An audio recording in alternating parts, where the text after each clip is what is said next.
নতুন সরকারের প্রতি যুক্তরাষ্ট্র, চীন, ভারত সহ সব দেশের বিপুল সমর্থন ও আস্থা আছে বলে জানিয়েছেন পররাষ্ট্রমন্ত্রী ডক্টর খলিলুর রহমান।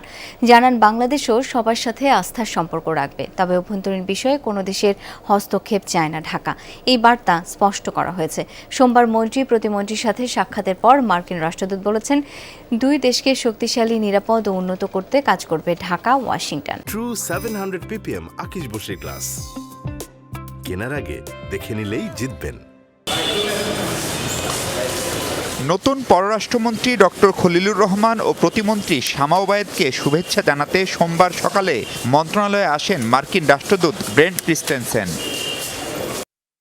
প্রায় ১.৫ ঘণ্টা তাদের সাথে কথা বলেন তিনি। এ সময় দ্বিপাক্ষিক ও আঞ্চলিক বিভিন্ন ইস্যুতে আলোচনা হয় নীতি নির্ধারকদের। বেরিয়ে যাওয়ার সময় গণমাধ্যমের সাথে কথা না বললেও এক্স হ্যান্ডেলে নিরাপদ, শক্তিশালী ও উন্নত দেশ গড়তে একসাথে কাজ করার কথা লিখেন রাষ্ট্রদূত। দুপুরে ঢাকায় ইউরোপের বিভিন্ন দেশের রাষ্ট্রদূতদের নিয়ে পররাষ্ট্রমন্ত্রী ও প্রতিমন্ত্রীর সাথে সাক্ষাৎ করেন ইইউ ঢাকা মিশন প্রধান মাইকেল মিলার। ঘণ্টাখানেকের বৈঠকে বিদায়ী সরকারের সংস্কার উদ্যোগ অব্যাহত রাখার পাশাপাশি পার্টনারশিপ এগ্রিমেন্ট সই করার তাগিদ দেয় ২৭ দেশের এই জোট।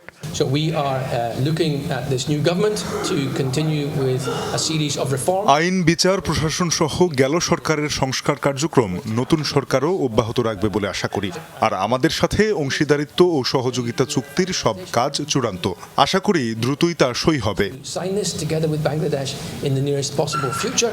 যুক্তরাষ্ট্র, চীন, ভারত, সৌদি আরব, পাকিস্তান সব দেশের কাছেই সবার আগে বাংলাদেশ নীতি স্পষ্ট করা হয়েছে বলে জানান পররাষ্ট্রমন্ত্রী।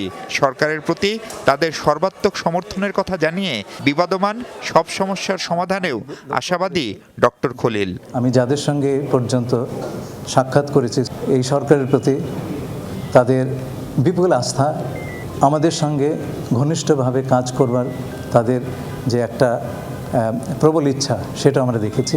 বলেছি যে আমাদের মোটো হচ্ছে বাংলাদেশ ফার্স্ট, স্বাধীনতা, সার্বভৌমত্ব, পরস্পরের আভ্যন্তরীণ ব্যাপারে হস্তক্ষেপ না করা, এই সব মূলনীতির ওপর আমাদের কার্যক্রম প্রতিষ্ঠিত থাকবে।